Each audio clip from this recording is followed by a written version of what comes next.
बोबड्या बोलत असली तरी पण ते जेवण मस्त करायच्या. मस्त जेवण करून त्यांनी अगरबत्ती लावून थाटात माटात सगळं केलं. पाहुणे आले, जेवायला बसले, गप्पा मारायला लागले.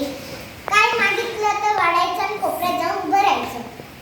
सगळीजण त्याची चांगलं चांगलं म्हणायला लागली. एक माणूस म्हणत होता, वा काय श्रीखंड झालंय, आहा, आणि वांग्याची भाजी कसली खमंग आहे. ओ तसं जेवण तर सगळंच मस्त आहे, पण कढीची सोयाबीन एकदम छान आहे. एक कप